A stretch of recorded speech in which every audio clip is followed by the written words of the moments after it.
بسم الله الرحمن الرحيم أن الحمد لله نحمده ونستعينه ونستغفره ونعوذ بالله من شرور أنفسنا ومن سيئات أعمالنا من يهده الله فلا مضل له ومن يضلل فلا هادي له وأشهد أن لا إله إلا الله وحده لا شريك له وأشهد أن محمدا عبده ورسوله صلوات الله والسلام عليه تسليما كثيرا.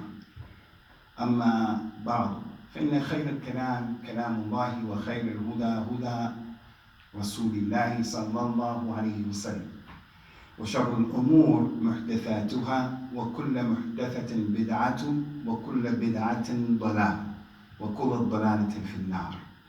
This is my first time being in this new masjid, Masjid Al-Tawheed, seeing the new faces, especially from the Shabab. I didn't know what to expect today in terms of the new place.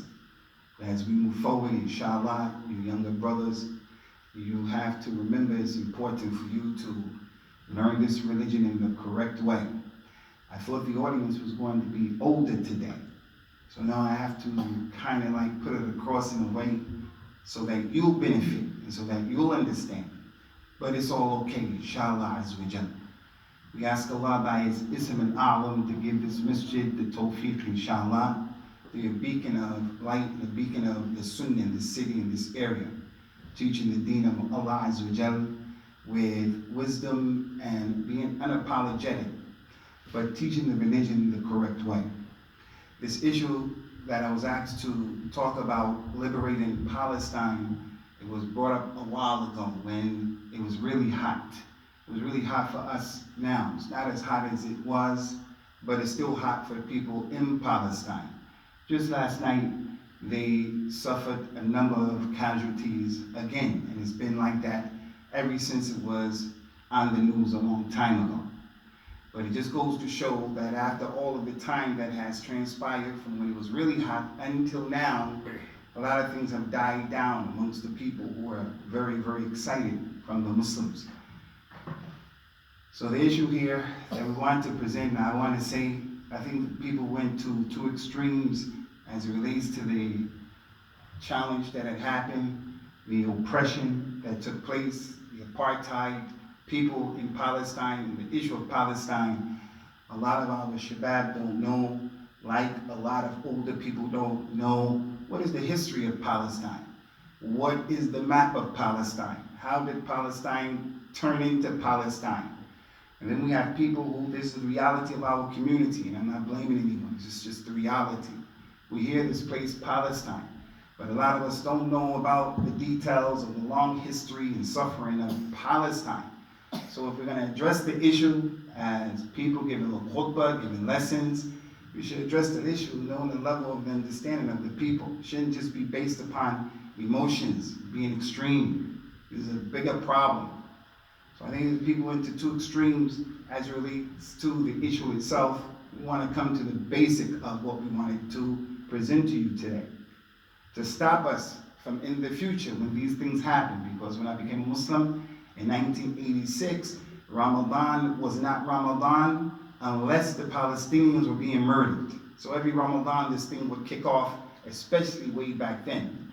So one extreme is the extreme of the Muslims who are wanting to not see the reality of what the Muslims have to deal with in Palestine. People who are very radical, people who are hyped to the degree, I think many of you know what happened in Birmingham when some of the people went into the home of someone, literally attacked the home of the person because they didn't agree with what they believed in and what they were saying. And no doubt, the individual makes incendiary statements, unsavory statements, but nobody deserves that. No one deserves that. And that kind of behavior is extreme, it's radical, it's not acceptable. And it's one of the reasons why the scholars of Islam say you shouldn't protest, you shouldn't march, because of that hysteria, that frenzy. When people are like that, they can't keep law and order. So those scholars who have proof will say you shouldn't march and protest. That's one of the dalil for that. That's extreme, radical. The other side are those people who just blamed the Palestinians. Those people from our ummah, some of them claim a connection to Islam and the Sunnah. They just blame the Palestinians and the affiliation and the Islam that the Palestinians have in terms of their groups. And this is not fair neither. It's not sensitive. It's not from justice. People are losing their lives, their children losing their lives. How would you feel if you were in that situation? So wherever we find people being oppressed in the world, whether they're Muslims or non-Muslims, there's that human aspect of it that our religion says to us we should safeguard life and look at life as being something that is sacred. Ala kullin, we want to avoid both of those extremes. We want to avoid the people who just blame the Muslims and they're not sensitive to what the people are dealing with, the loss of life, the way that they're living. We can't imagine it. The way that the Palestinians are forced to live. They can't move, they don't have water, they're bombing their hospitals, they don't go to school. People were born in those camps, generation after generation, not knowing school. Our children have an opportunity to go to school. Many of them don't even take advantage of the opportunity. Those kids can't go to school. So you have no sensitivity to their plight and their situation. I think that's extreme that way, and the other one is extreme the other way. So how do we as Muslims go about liberating Palestine? Is it something that's impossible? Is it permissible in the religion that ever since I became a Muslim, the Palestinians have had their necks under the feet of the Zionists since I became a Muslim? So as a Muslim, this is one of the most sacred parts of the world. Not just now, historically, for a long time. It's been sacred. So it's not just important to the Muslims, historically, it's important. So do I give up hope and say that that land, just give it to the Zionists, it's never going to change? No. A few things I want to mention. You young people, as you are Muslims, you have to learn about the basics of Islam, like the 6 arkan of Al-Iman. If someone were to put that question to our audience and to our shabab, unfortunately today, to get them all in order in the tartib, that is to believe in Allah, to believe in His angels, to believe in Allah, the malaika, to believe in His books, and to believe in His prophets and messengers, believe in the last day, and to believe in the qadr, the good of it, and the evil of it. If you were to ask in a normal majlis of the Muslims this question, we'll be hard-pressed to get all 6 in a row. Not to mention, guys, the importance of each one. Believing in Allah doesn't just mean, I believe in Allah, but the person believes in Hazir and Nazir and Khatam and all of that hocus pocus stuff.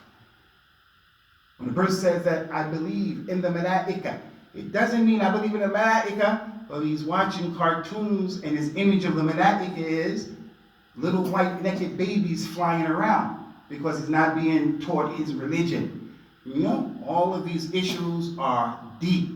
And I want to make a particular point here. Belief in the prophets and the messengers is from those 6 arkan of al-Iman. To believe in Allah, the Malaika is kutub. To believe in the Rusul is Anbiya, Yawmul Qiyamah, and to believe in the Qadr, the good of it and the bad of it. All of that is important, but we just want to focus on believing in prophets. Prophets and the messengers are examples for us. Salawatullahi wa salamu alayhim. So I can get before the people, our community, and I can scream about whatever I want to scream about. But as a Muslim, I have to understand Allah sent those prophets and messengers as examples for us, to show us what to do and how to do things. So what's going on in Palestine is not new. So people want to solve different problems in different ways.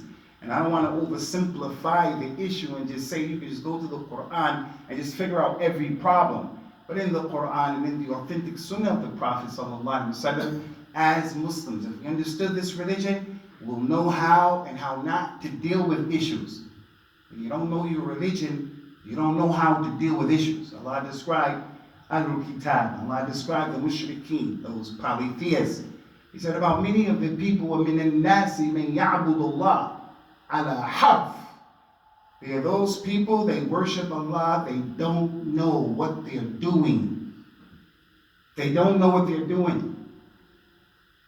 So that's for Christians and Jews. They don't know what they're doing for sure. The Kuffar of Quraysh, during the time of the Prophet ﷺ, he was born in Mecca, he grew up in Mecca, the Kaaba was right there. They had access to the Kaaba. He wasn't in power. He wasn't in power. They used to go around the Kaaba, those people used to perform Hajj, making shirk with Allah.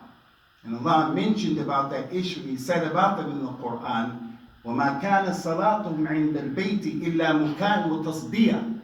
That tawaf that they made in the Kaaba, it was nothing but clapping and whistling, because they were making shirk with Allah. They were doing all kind of crazy things.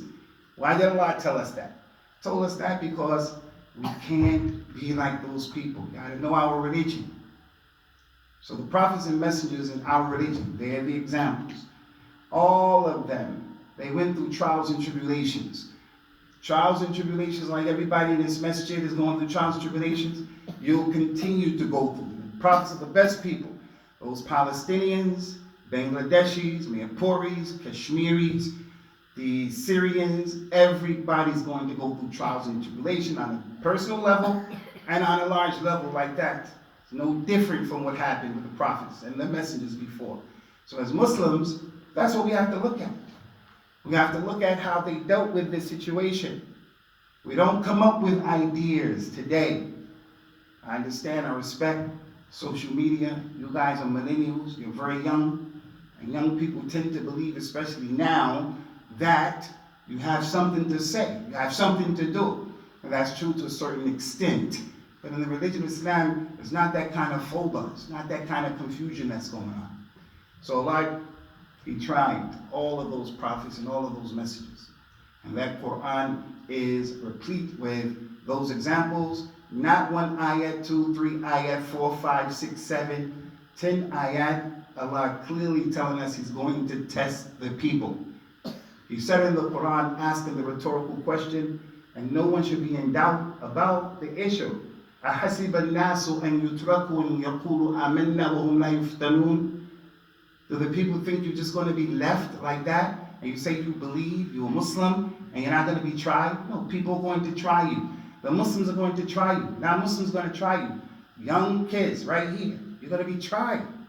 If you say that you're a Muslim, people who are Muslims are going to test and try your Islam. Not to mention non-Muslims are going to test and try your Islam. This is how it is. And as you get older, you get more tests and trials. But the point here is, that's an ayat in the book of Allah. Do the people think they're going to merely say, I believe, and that's it? You're not going to be tested? So all of that is going to go through. Allah mentioned about the time of the Prophet sallallahu alaihi wasallam. أَوَلَا يَرَوْنَ أَنَّهُمْ يُفْتَنُونَ فِي كُلِّ عَامٍ مَرَّةٍ أَوْ مَرَّتَيْنِ.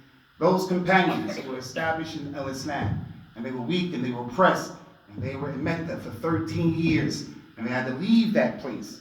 You know, like in Palestine, it's very tough. It's not easy. Wallahi, what they're going through is not easy. The companions lived in Mecca. They got kicked out because they were getting killed. They were getting persecuted. They were killing their women in a horrible way.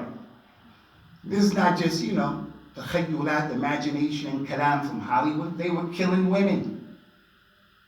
So the Nabi of Islam, sallallahu alayhi wasallam, Allah said, don't the companions see that they're tried every year once or twice? The meaning of once or twice to the companions is that they used to have to make jihad. And when they make jihad once or twice, you go to jihad twice, for an example, you get killed. Your father get killed, your brother get killed, husband get killed. It's a trial, it's a tribulation. That's for the companions. But with the prophets and the messengers, they were all tried. All of them, that's the point. Want to establish that. The people in Palestine are no different. So now the question is, how did the prophets and the messengers deal with the situation? And if we believe in Allah, and we believe in that book, why do we want to act in a way other than that? Because people want to solve the problem in different ways. Some people want to solve the problem in different ways. But we want to go to the next issue for you young brothers, and that is, Prophet Muhammad came, sallallahu alaihi wasallam, and he brought this religion for us. And as Allah said in the Quran, when He said in many ayat of the Quran, but when the Prophet came, he brought a religion we don't need any additions in it. So he used to tell the companions when they were weak and they were oppressed, he said, you people are going to control the treasures of these great nations. Not a single companion doubted that. Not a single companion tested him and asked him, what? Are you serious? When the companions were about to engage in the battle of Khandaq, one of the important battles of Al-Islam. It's the basics of Islam for the father to sit with his kid, to talk to his kid about the ghazawat of Al-Islam in a balanced way, in a way of letting his kid know about the religion, developing his kid rajula, and also to stay on top of his kid from the extreme people that he can meet. The kid knows, no, this is not right. My father has exposed me to this. My masjid exposed me to this seerah, how we understand these issues. And the battle of Khandaq, those companions were trying to get out of the dirt, a rock that they couldn't get out. They went to the Prophet and said, Ya Rasulullah, we can't get the rock out, as they were trying to build the Khandaq. Rasulullah was an individual who got his hands dirty. He was an example. He didn't sit. Sometimes, I'm not against the pirsab, but if the pirsab is on the kitab and the sunnah, fabihi wa ni'mah. As for the pirsab who's always put up like that, hocus pocus, bakhur, no. Prophet Muhammad used to get involved. He came and he rolled up his sleeves and he hit the rock, and there were sparks that came off of the rock. He said, Bismillah, and hit the rock, and the sparks came off. The companions were kicked out of their home. They didn't have power. They didn't have money. They didn't have ability. The Rasul sallallahu alaihi wasallam said, Allah is great. Verily, you people are going to own the treasures of Asham. The Romans were in charge of that place. Not a single companion said, are you serious? No, how was that? Not a single one. He hit it again. The spark came out. A second part of the rock broke, the boulder. The Prophet ﷺ said, Allah is great. You people are going to control the treasures of Persia. People don't give Persia, especially in the West, they don't give Persia the acknowledgement that it deserves in terms of civilization. For those poor desert Arabs to think that they're going to take over Persia is a big thing. Not a single companion said, huh, what, how? They didn't have that. When the Prophet told the companions these miraculous things, they didn't have those questions. Whether it was about Dajjal, whether it was about the Mahdi, whether it was about whatever. Now we have people giving us false information about basic issues in our religion. Basic, simple issues. So normative Islam is under attack.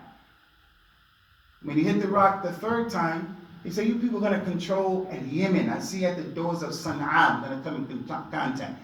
My point here, Ikhwani, is when the Prophet was weak, sallallahu alaihi wasallam, he still was given bashair. He was given the bushra to his companions. He was telling them that things were going to happen where the religion of Islam was for the future and the future's for Islam. And that continues to be the case. That's the point. So during the time when they were few in number, they didn't have a lot of money, we're more than them. They were told these things. Islam is for the future. And the future is Islam. Can't stop it. It's the same thing now. So those companions didn't give up hope, we can't give up hope. So he used to tell them that a lot. He said, sallallahu alayhi wa ala alihi wa sallam tasliman kathira, an authentic hadith. إن الله زوى لي الأرض فرأيت مشارقها ومغاربها وإن أمتي سيبلغ ملكها ما زوي لي منها. He said that Allah, as a mu'jiza, He brought the earth together, this big, massive earth. He brought it together and Allah brought it in front of me. I saw everything in the earth. I saw what was in the east, I saw what was in the west. He said the dominion of this ummah is going to take over everything that I saw. Not a single companion said, how did he do that? How is that possible? So when Allah establishes, my brothers, things about himself in the Quran and this religion, it's not okay for the Muslim to come and start saying, how, why, when, where. No, you just have to submit and believe. If you have a genuine question about something that's not making sense, don't be one of those people who reject the thing. Don't reject it. No, go and get knowledge and ask people. Unfortunately now, my children, you guys, People are trying to steal your Islam, chisel away at normative Islam, normal Islam. 5-10 years from now, inshallah, it's not going to be what it is right now. We're going to have a woman in this masjid leaving, or one of these masjids. This is happening. The lady in the masjid leading the salah for Jummah, and another one making the adhan. And in the first row, 2 men, and then a woman, then another man, and then 3 women. That's how it is. And that's Islam. Or the other extreme people who want to go around killing people, destroying things. No, Islam is with knowledge, guys. It's with knowledge. And the companions, they didn't ask those questions. How, why, when, not like that. The Prophet told the people concerning Islam, sallallahu alaihi wasallam, back then, being for the future, and it still holds true. With Palestine, with Kashmir, with Iraq, with Syria, still true. He told those companions, sallallahu alaihi wasallam, that this religion of Islam is going to reach every place where there's a daytime and a nighttime. Those companions were kicked out of Mecca. They hadn't been all over the whole earth. They weren't over the whole earth, and they were weak. He's telling them, everywhere there's a day and there's a night, sun comes up, wherever, Islam is going to touch all of that place. And Allah is going to cause Al-Islam to enter into the house of everybody, whether that house is made out of straw or mud. So Islam is in every house right now, for sure. But unfortunately, the understanding of Islam that's in the homes of non-Muslims is a problem, because the Muslims themselves have given the false interpretation many times of what our religion is. But the point here is, Islam is the future, and the future is Al-Islam. Prophet used to tell those companions, sallallahu alaihi wasallam, bashir. He told Abu Huraira, hadhihi ummah bitamkin fil bilad. Go and tell my companions that we're going to take over. But that's not the golden objective. Golden objective was for the people to establish the worship of Allah Azza wa Jalla, which brings me to this issue. And that is, those prophets and those companions, guys, they showed us how Palestine is liberated, because everybody here has a connection to how Palestine is liberated. But put Palestine on the side for 1 minute, for the sake of argument. Right here, this community, right here, this place right here. You guys have something to determine and to do as it relates to, put Palestine on the side for a minute. You have something to say about how Al-Islam goes from this point forward. So some people want to sit and be talking about Palestine. Palestine is there. But right in front of your own face is a challenge. That's right here. The challenge requires quite a bit. So the point here is, those prophets and the messengers, they showed us how to advance our cause. They showed us how to get established. They showed us how to repel and push away the onslaught of the enemy. They're going to be tried. They're going to have ibtila. I told you at the beginning. وَلَنَبْلُوَنَّكُمْ بِشَيْءٍ مِّنَ الْخَوْفِ وَالْجُوعِ. That's a promise from Allah. That's a lam al-qasam. We're going to make a trial for you. That's Allah's swore. You're going to be afraid. You're going to have poverty. You're going to be sick. You're going to die. You're going to lose your money. Everybody, that's going to happen. But the issue here now is the issue of rectifying the problem. So Islam told us what the problem is in Palestine, and also told us how to solve the problem. The problem in Palestine, and why it needs to be liberated, is because when those companions, when the Prophet used to tell them things, sallallahu alaihi wasallam, for an example, Allah revealed in the Quran an ayat, Ar-Rahman ala al-Arsh istawa. That's an ayat of the Quran, the kalam of Allah. Allah said about himself that he is Ar-Rahman, and he is over his throne. The throne is the greatest thing that Allah created. It's the biggest, most magnificent thing in the creation. And Allah is over that in a way that befits his majesty. When he read that ayat, not a single companion said, how, why, where? But the globe is going this way. Is it China going? They didn't say that. As a result of that, Allah blessed them. They started out with meager beginnings.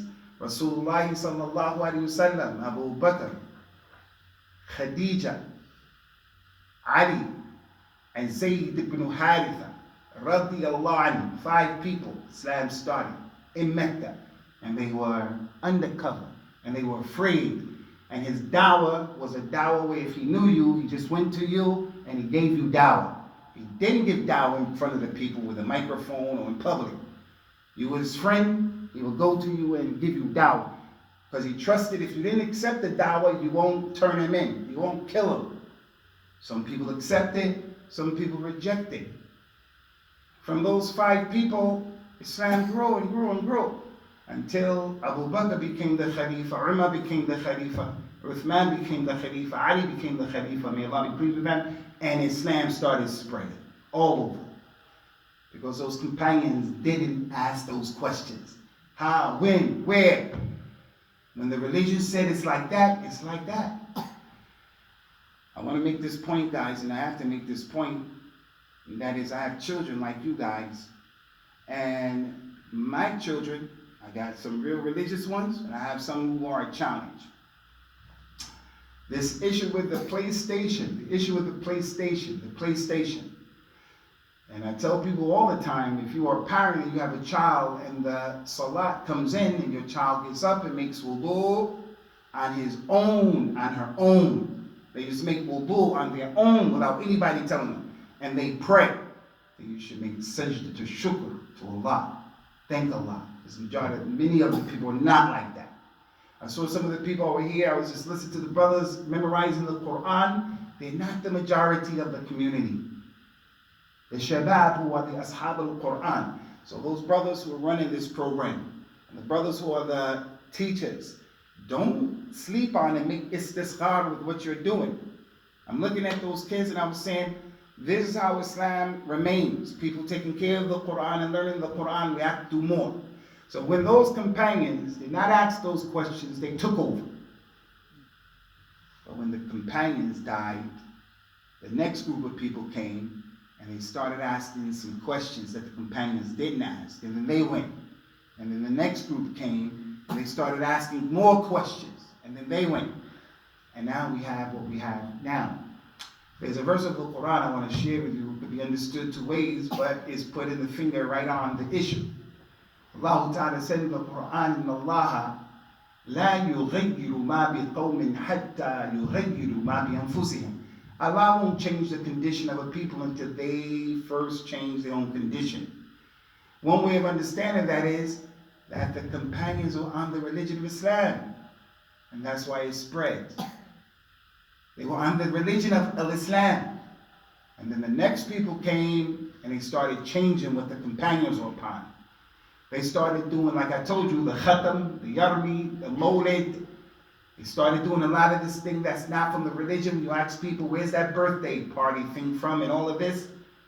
You start asking people. Valentine's Day, Halloween, where is this? I mean, we even heard people saying things like, you can dress up like Santa Claus and all of this stuff is okay. Where is this all? When the Muslims changed what the companions were upon, we have Palestine. We have Kashmir. We have Iraq, to the point now, if you take your finger, the figurative finger, and you put your finger on the map of the Muslim world, especially the Arab world, you pick your finger up, it's going to be dripping blood. It's going to be dripping blood. And that's because that's the condition of our ummah. But still, the future is for Islam, and Islam is the future. Because the Prophet said that, sallallahu alaihi wasallam.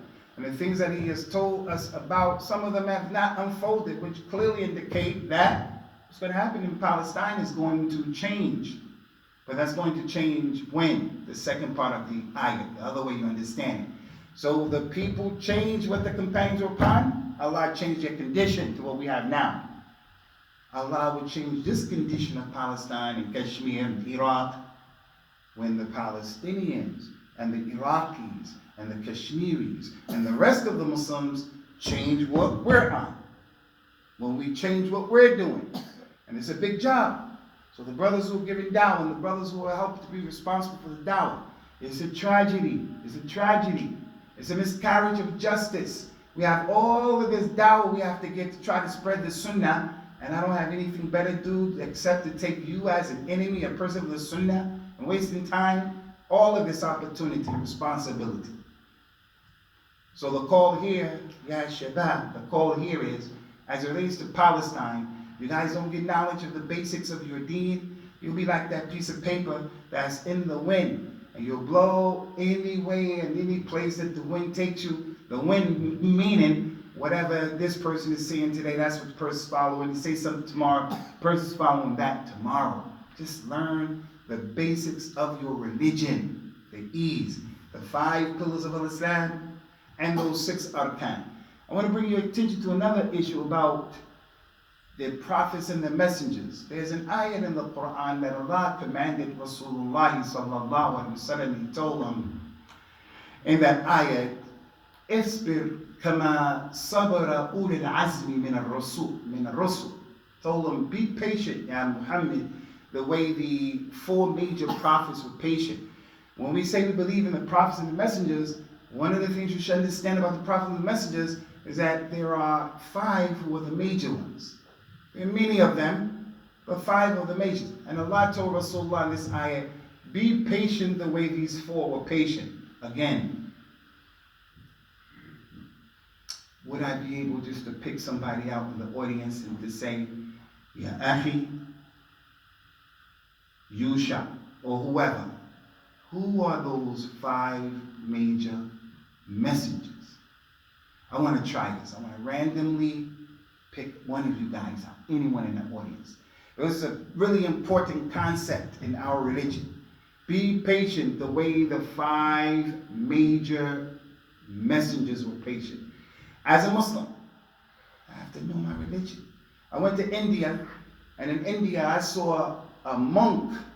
He had that straw on, he had that thing on his head, and had his hand up in the air like this, and his hand became deformed and it was going out like that. This was inverted, his elbow, and he had long nails.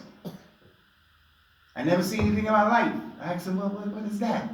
They said that that man took an oath, like we say, Wallahi, if this happened, if that happened, I'm going to do this, fast 2 days.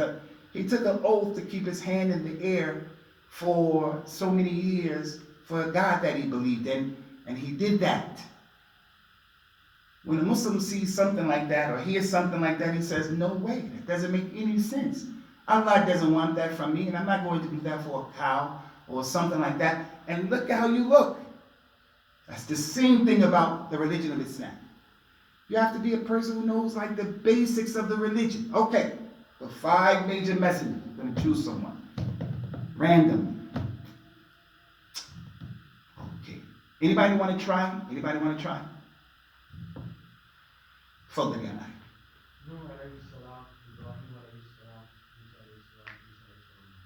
One more time, my brother. Good job. Center. One more time. Take your mask off if you don't mind. You know that COVID, man.